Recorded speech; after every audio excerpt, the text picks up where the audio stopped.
Hey, what's up, guys? Today's YouTube video will be about how to invest in real estate if you live in a high cost area.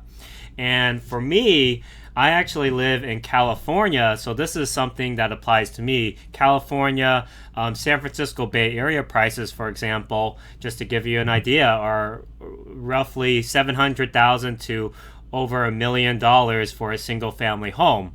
Where I live in Sacramento, prices are $500,000.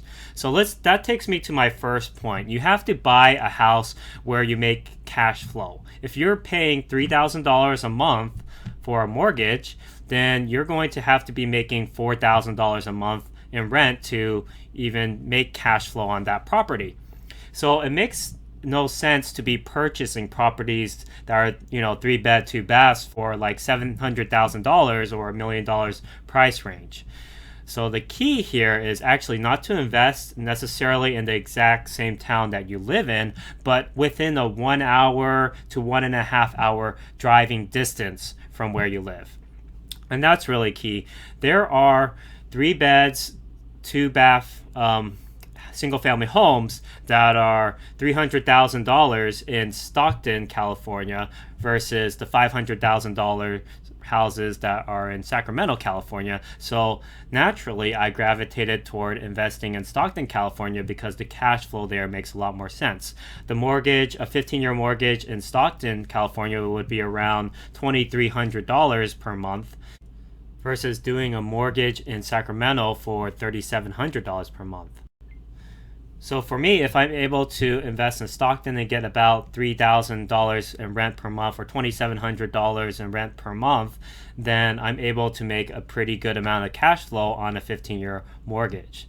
So the other thing you want to do is try to be close to a college, so you can rent to college students and rent out per bedroom because you'll be basically doubling your rent.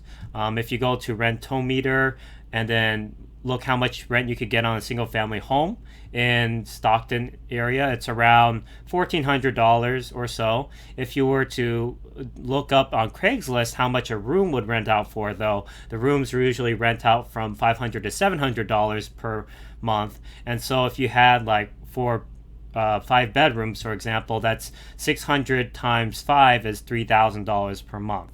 So it makes a lot more sense to, rent out per bedroom, get $3,000 per month, than rent out the whole house for only $1,400 a month.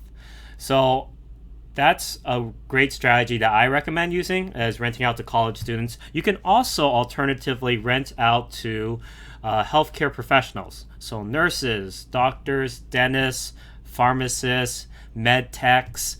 These are a great pool of tenants, especially the younger ones who just graduated, because they have a lot of debt. So they actually want to rent. It's beneficial to them to rent out for the first few years while they pay off their loans and save up for a down payment on a house. So even though this doctor is making, $200,000, $300,000 a year, they still have to pay like $4,000 a month to pay back their, $400,000 or $500,000 in student loans that they took out.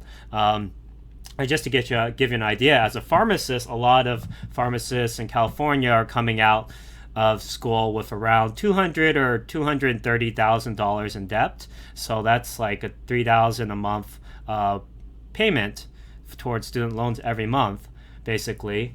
And well, it depends on, of course, the loan term, but that just to give you a rough idea that the take-home pay is a lot less. So these people do have to rent out for a couple years. So, they're a great tenant, of course, because they're well educated. They, are mature, right? Doctors, nurses, pharmacists, usually they're professionals and they take care of your house and take care of the rooms that they live in. So that's a great target market as well. So yeah, those are the tips. Oh, actually, one more. You also want to look at the neighborhood.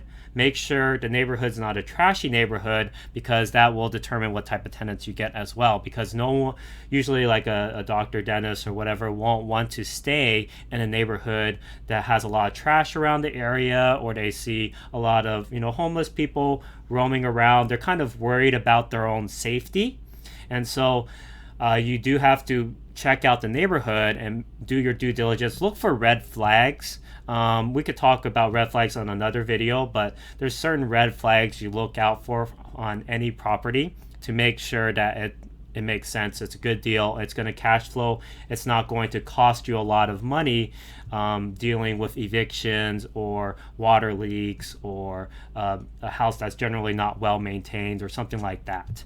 So yeah, I hope this video helped you guys, and please like and subscribe to my YouTube channel, and I'll see you guys on my next video.